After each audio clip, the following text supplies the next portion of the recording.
Welcome, everybody. Welcome back to another episode of Inside of This Is Mine.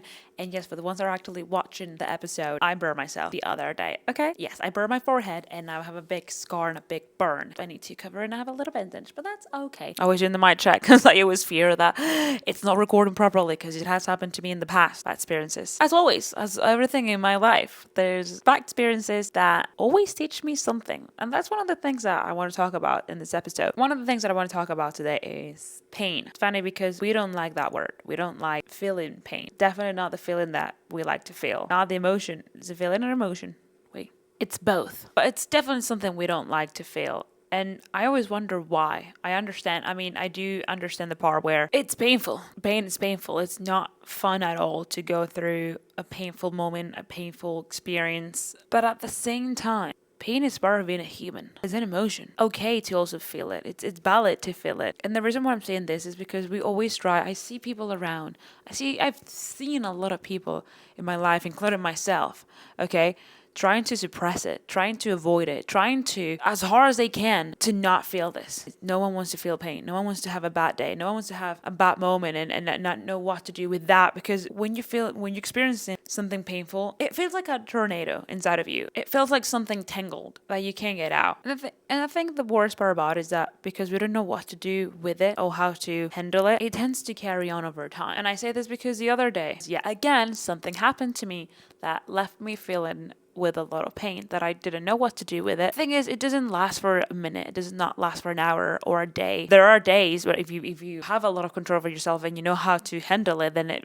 maybe lasts only a day and you're like, fine, the next one. But normally it's not like that. Normally it lasts 4 days. And the thing is, those recurring thoughts, they keep coming back. And with that, the feeling comes with it. And when I go through days like that, it's very hard for me to do simple tasks, daily day tasks. It seems like everything goes slower. It's because I can feel I'm carrying this baggage on my shoulders, and that's the emotion that it's my body trying to tell me something. It's my body screaming and I don't know how to listen to it. Normally what I like to do is I like to write down my thoughts and how I feel because I have a diary, and whenever I'm going through a very hard time, a very strong emotion, I write down all my thoughts right away, get them out of my body. And something that I concluded the other day while doing this was that why not use this pain to create something? At the end of the day, it's also an energy. Any emotion is energy. The same way we use happiness to do good things, or we use anger to hurt people. Not that I do it, but something that happens in the world. Why not use pain the same way? Why not use this energy to create something? Why not transform it and create something with it instead of just feeling it or trying to express it out and put it out there in the world? Why not take all this energy, all this pain, all this anger, all this anxiety, and use it to create something? It's like this expression that if life gives you lemons, make a lemonade. It's the same thing. You have all this energy, you have all this power inside of you, just in a different matter, but still power inside of you. Why not use it instead of using the anger or the pain to do something bad or to hurt somebody or just feel hard feelings? Why not use it to create? Why not make art with it? Why not make a song with it? Why not make something somewhat positive? Why not create something that has some sort of value? When I started thinking this way, it made me feel a bit better. Actually, it made me feel a lot better because I thought, yeah, that's actually a great idea, Tizzy. I didn't know. I was standing there. I was trying to carry on with my day. I was trying to carry on with with the task that I had to do at the time, but I couldn't because the thought that this anxiety, all these thoughts were holding me back. And when I changed my perspective and I started thinking this, it made me feel better because I thought, that's it. Why am I putting so much effort and energy into just making this bubble a lot bigger, into making this tornado a lot stronger, when I can use this energy into creating something? And I thought, let's create a video, let's create an episode for the podcast, let's do a drawing. I don't normally draw. I used to do a lot when I was a lot younger, but I don't do it anymore. It kind of sparked my creativity. It kind of sparked something inside of me. Why not use all this to create some sort of art and use it in an artistic way? And just this thought of it, to be honest, it made me feel at ease. It made me feel at peace too. I know how I feel when I draw. I know how I feel when I color. I know how I feel when I create something because I love using my creativity and I love creating things. So the fact that I took something that was initially rotten, let's say that way, and I had the idea to turn it into something wonderful, it made me feel at ease. Because there's so much going on out there in the world, and I do think about this all the time, especially when I hang around, talk to people, and I notice their traits, and I can see their pain, and I can see how they cope with their pain and everything that's inside of them. Because and the same thing with that I see, and I'm sure you can see it too, how there's so much anger in the world, there's so much hate in the world, there's so much negativity out there, and people use it to hurt others. But what's ironically, it comes back at you, it backfires on you. So the more you put anger and hate out there, at some point it's gonna scar you. It's scarring you deep inside. Those are the seeds that you're putting out there. It's what you're planting inside of you. And because I'm aware of this, I know that I don't want to use my pain or my anxiety to do bad things to other people. And when I see that people are doing me wrong, I don't want to be like them. I don't want to be a human like that. And you know something else that I was also thinking about the other day? Again, bringing back the whole suppressing things and suppressing emotions and feelings. It really does bother me when I do understand. Look, I understand it. Okay, I do understand. And because of it, I do understand that we create coping mechanism, or we start behaving in certain ways to protect ourselves from that, to protect ourselves from feeling that pain, and to protect ourselves from getting hurt. But this is the way that I view things, okay? What a beautiful thing and what a blessing it is to be able to feel emotions, okay? To be able to feel. That's what makes us humans, okay? That's what makes us human, and that's what separates us from animals, okay? Because we feel, and we have this brain right here that allows us to have emotions and to have feelings. And the fact that we go around trying to suppress them and trying to not feel them, I find it very stupid, because that's what makes us human. And at least this is the way that I see things, and this is the way that I like to carry myself. But I embrace this, okay? No, that's not the way. I honor this. I feel honor to be able to have emotions and to feel them, to feel emotions and feelings. Okay, it's what makes me human. It's what makes me me. It's what makes me a human. And I think it's such a beautiful thing. And yes, nobody wants to feel pain. Nobody wants to go through something as negative as that. It's part of life, and it's part of what makes you a human. Okay, if you don't want to feel emotions, then turn into a robot. You're not an animal. You're not a freaking tree. Okay, you feel. Allow yourself to feel. I wish I could tell this. I wish I could say this to so many people out there, that I know that they keep acting the same way that they act in because they're not allowing themselves to feel. You know the expression, I wear my heart on my sleeves? That's exactly me. I wear my heart on my sleeve because it's such a beautiful thing to feel emotions and to feel feelings, okay? It's a beautiful thing. And I know I have this tendency, or maybe it's a personality trait, that I like to romanticize pretty much everything. I like to romanticize it all. And I like to romanticize pain too, because something good can come out of it. Something good can come out of romanticizing every single little thing in your life. Obviously, up until a certain point. I know sometimes I tend to do that too much, and I am not. But I think there's nothing wrong with romanticizing pain and romanticizing the little things. Romanticizing pretty much everything in your life. It gives you the power to have a different perspective. And when you have a different perspective and you can see things in a different manner, it opens up a new door in your mind. It allows you to make room for a new perspective. And as long as it's positive, I don't see anything wrong with that. And don't get me wrong, of course I do fear to get hurt too. I don't want to get hurt because I think I'm an amazing person. And sometimes it's hard to understand, like, well, why did I get hurt? Why did someone did this to me when I'm a human being? But then I think it's part of life. I would much rather, and I'm going to say this, I would much rather show myself authentically with my emotions and then get hurt for that than going around pretending to be someone that I'm not actually, just because I'm trying not to get hurt. Because think about it for a second, then what kind of life are you actually living? I don't think you're living a life worth living if you're going around with filters and walls around you. If you're going around in like this glass house that no one's allowed to go in just to protect yourself. And not only you don't allow people to get in, but you don't allow yourself to go out. That's the funny part. Again, this brings me back to what I said before. Whatever you put out there, it backfires on you. If I go around with walls around me, trying to prevent myself from getting hurt, I'm also not allowing myself, at the same time, ironically, hurting myself by doing this, because I'm not allowing myself to put anything out there. I'm not allowing myself for anything to get out, but I'm also not allowing anything to get in. So I would much rather go around, no filters, no walls, no glass house around me, but show myself authentically out there and receive what I have to receive. If someone does something not very good for you, it's more on them than it's on you. You need to remember that. It's something I remind myself a lot. That also happened to me the other day, where I started thinking, have I done something wrong to this person? Why is this person ignoring me now? These constantly intrusive thoughts that sometimes haunt me. Then I realized that it has to do more with them than it has to do with me. If they start ignoring me, it's not because I've done something wrong when I have no proof of that, but it's more because whatever is going on for them, they are reflecting it and projecting it on me. Because unless somebody actually talks to you with clarity and tells you, listen, this happened the other day, blah, blah, blah, blah. Unless that happens, you cannot assume that you've done something to anybody and therefore start punishing yourself for something you don't even know if you've done.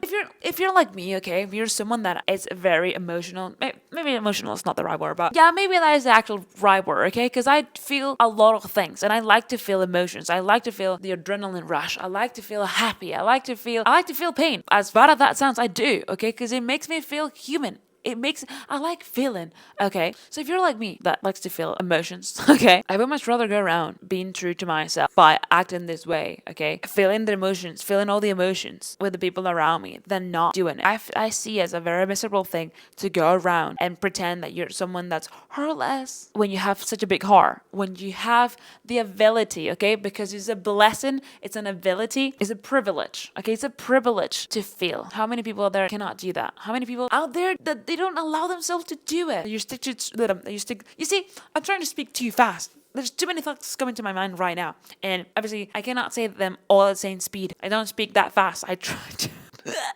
I can't process all of them that fast. So what was I saying? Ow! My muscle hurt because I went to the gym yesterday and, oof.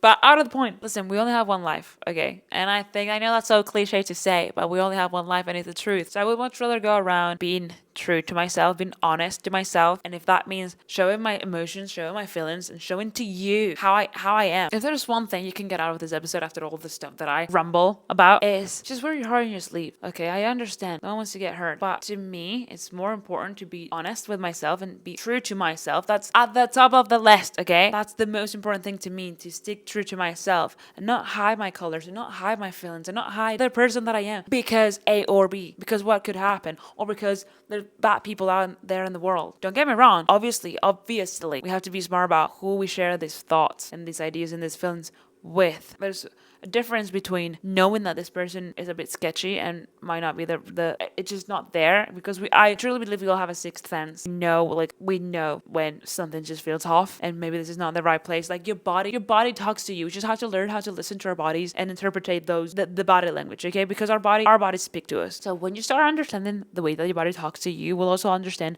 when to yes and when to no. If my body tells me, my heart tells me this is the right place, I don't like listening to the thought of, oh, but what if? No. I turn my mind off and I say, this is it. Here it is. Even if it's just for a short period of time. Because that has happened to me before too, where I feel at the top of the mountain, but then it all goes downhill after like a month or two. And that's okay. That's also part of life. But at least I always tell myself, whether that was a month, whether it was a week, whether it was a day, I felt like I was at the top of the mountain. And I allowed myself to do that. I allowed myself to feel like that way. Because again, like I said, we only have one life. And I don't want to look back thinking that I kept holding myself back for not wanting to feel emotions because this could happen or this could all happen, and then missing on opportunities or missing on everything, missing on life because of it. I don't know. Let's say you go on a date. You don't want to feel excited about it because what if it goes wrong? No, allow yourself to feel excited about it because you don't know when you're going to go to another date. Whether you have another day the next day or you don't, it's the moment. It's the present moment. It's being in that present moment and allowing yourself to feel however you have to feel in that moment, and that's okay. If there's something, okay, too many thoughts coming out at the same time. That's the whole point. We only have one life. Why would you like to remember a life and live a life where you're not being honest and true to what you want to do and what you want to feel, what you want to say, who you want to be with? Why would you like to live a life that way? To me, the funniest part is that we think we have all the time in the world, but we don't. We actually don't. Time doesn't come back, okay? It only goes forward, unfortunately. And there will come a day. I'm not there yet, but I'm aware. It will come a day where there's no returning. I'm going to be 80 years old and I won't have the opportunity to say, oh, I wish I was 20 again, and I wish I gave that guy an opportunity. Oh, I wish I did that at the time, even though I really wanted to, but I told myself not to do it. I don't want that. I know, I'm 100% sure that I don't want that. That's not the life that I want. That's why I keep reminding myself this, and I'm trying to tell you too, allow yourself to feel emotions, okay? And carry them the way that you have to carry them. And if you feel pain, use that pain or that anger, that anxiety to create something, because it's better to create something negative and put it out there in the world, because it will come back to you. And it makes me feel good to be a good human also. It makes me feel good when I show people how I feel. When I feel excited, I like to show it, and they can feel that. I can see in their eyes. It's contagious. When I'm being an idiot now, silly, dumbass fucking You can see in their eyes how something sparks inside of them. Something sparks inside of me too, because I am being myself. And whether that is for a day or for a moment, it also makes me feel good to know that I did good to a human and I did good to myself, even if it was for a split second of time. Because I prefer that they keep that memory, that they keep the memory that way, that we keep the memory that way. That we said, you know what, like I said, whether it was for a day, whether it was for a week, a month, I felt this. I made this person feel this way. And that's the memory that we're going to have. Because at the end of the day, even your best moments, you'll have to say goodbye to them too. They're going to be part of the past. Even the bad ones. Here's the thing. This brings me back. Maybe I'm romanticizing it again. But even the bad things, the way that I laugh it out and that I carry things is by remember that there's going to be a point where I'm going to laugh about this. My bad stories and my bad experiences and my bad relationships and everything that I've done wrong and my mistakes. There's going to be a day where I'm going to be able to, whether that day comes tomorrow, whether it's in a year or in 5 years, in 10 years, it's going to be a day where I'm going to start talking about it, telling a story about it and laughing about it. Having this thought makes me feel a lot better with the situation in the present moment. Whether that's positive or negative, especially negative, of course. It just makes me feel at ease. Because it's better to live a life that way than to live a life hiding and pretending to be someone you're not. Because the way that I see is that when we try to protect ourselves and we try to, not get hurt, this and that, you're not really being yourself. Pretending to be this tough person and like ice cold hard. But you're not. That's the thing. You're not like that. So why are you trying to be someone you're not? Why are you trying to be so rough and so tough and so cold-hearted when you're not like that? That's ugly. Let me tell you that's ugly. That's very ugly. That's not appealing at all. That's not attractive. And people will feel it because believe it or not, we can see it. Okay, people do know. We can tell. That's even worse. That's even worse when you're being fake. I know I don't want to live like that. No matter what, no matter how many things happen in my life and no matter how many toxic boys I date, I will always stay true to myself and I will allow myself to feel. And I hope you do the same thing. Because what a beautiful thing. What a beautiful thing it is to feel emotions and to have the privilege to feel them. What a blessing it is to feel emotions and to be a human. I think, you see, again, I'm romanticizing it, but what a beautiful thing it is to be a human. A beautiful thing. We have the ability to feel, we have the ability to think, we have the ability to speak, to connect with others, to create life. We create life, right? We make babies. We're capable of so many things as humans. I feel happy and I feel proud to be a human. Not an animal, not a robot, not an insect, not a tree. I am a human being. I've been blessed with being a human being. Embrace it. Embrace it the same way that I do it. You might not understand what I'm saying right now, but I hope you do. I know you will eventually. Once you understand everything that I'm saying right now, you'll see how you have a better life. You'll see how you start seeing things around you with different eyes, with like pretty glasses, as I say sometimes. For the ones that are listening to the podcast, I have this sunglasses, right, that are shaped as love hearts. And I have this theory, I always tell my friends, that every time I go around romanticizing everything and seeing pain as something tragically beautiful, it's like me putting these sunglasses on and I go around seeing it. Everything around me is just beautiful and pretty, lovely. That's the right word to say it. I see everything from a loving point of view. That's the thing. When I put my glasses on, metaphorically speaking, when I put those sunglasses on, I see everything from a loving point of view. And I think that's an ability of mine. I've been blessed and given this ability to put my heart into everything and just put a bit of love, well, a lot of love in everything that I say, everything that I do, and everything that I see. Because I love loving. I'm such a lover girl. So once you understand this that I'm saying, you'll start seeing life love heart shaped sunglasses, just like me. And what can I say? I'll see you in the next episode.